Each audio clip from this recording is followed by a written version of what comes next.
Imagine living in the world's most powerful empire. A single word from the king could determine life or death. This was Persia, ruled by King Xerxes, the most powerful man alive. His palace was overflowing with riches, the walls covered in marble, golden couches, and cups filled with endless wine.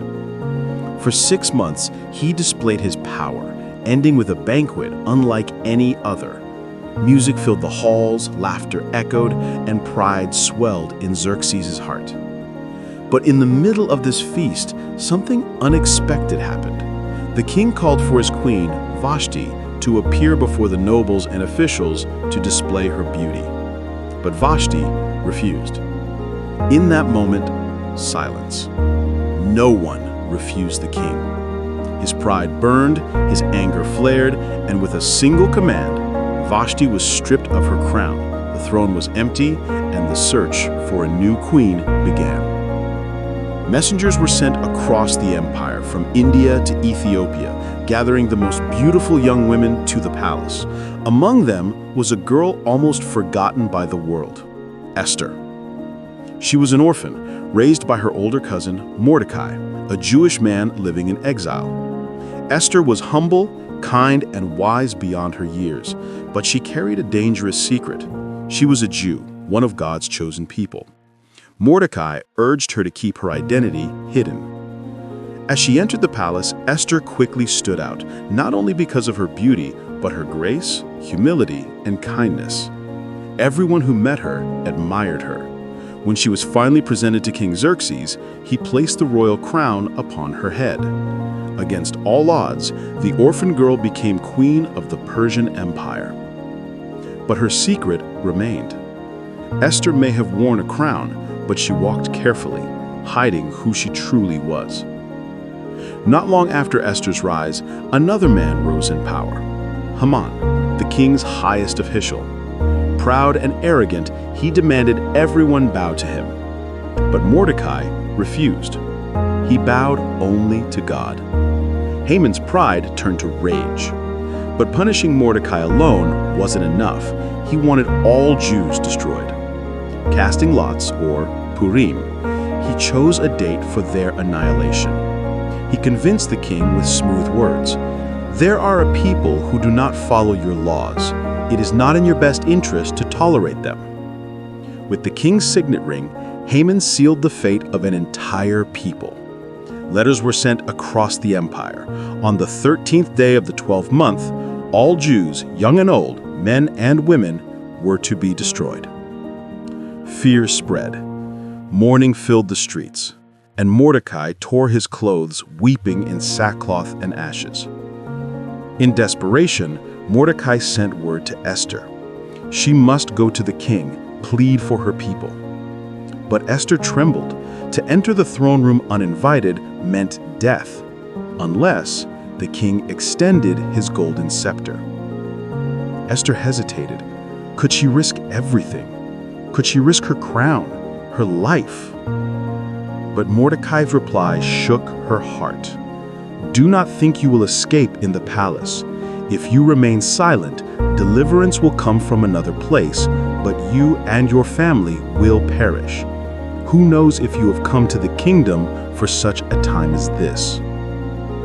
Esther's fear melted into resolve. She sent back her answer. Gather all the Jews to fast for me. Do not eat or drink for 3 days.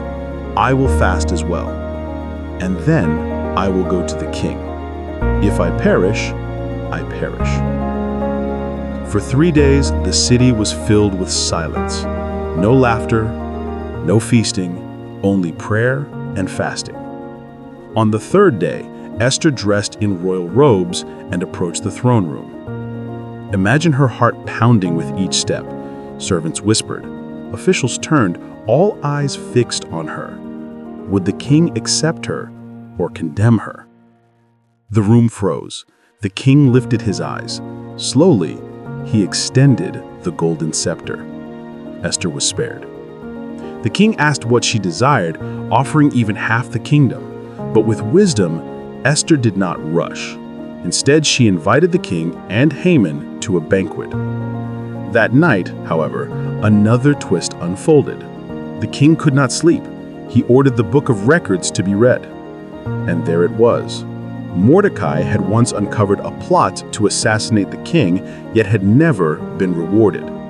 The king asked, "What honor has Mordecai received for this?" The servants replied, "Nothing." The sleepless night set the stage for God's great reversal.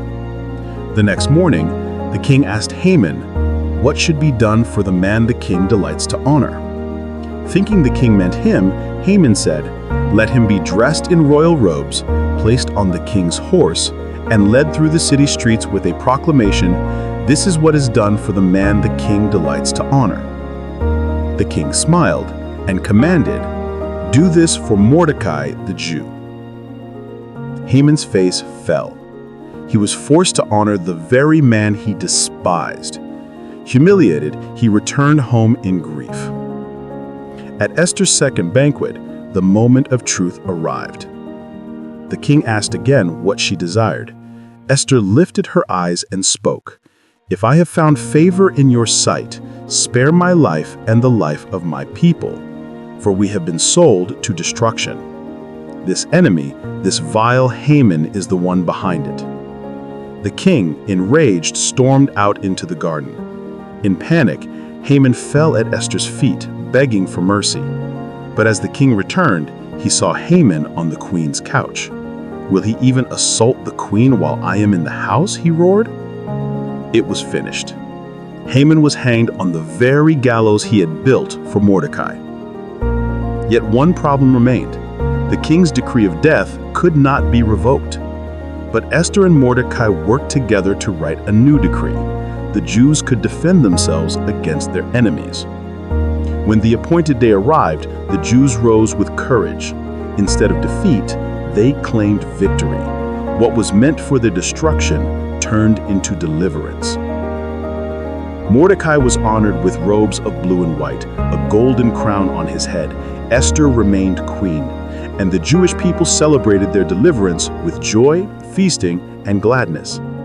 This celebration became the festival of Purim, a festival still kept by Jews around the world today. And so, the orphan girl who once hid her identity became the queen who saved her nation. Esther's crown was real, but her greatest crown was her courage. Because sometimes the very place you are right now, the role you never expected, the challenge you never asked for, is exactly where God has positioned you. Like Esther, you may be here for such a time as this. For more relatable and powerful Bible stories like this, make sure you click the subscribe button and join us on this journey.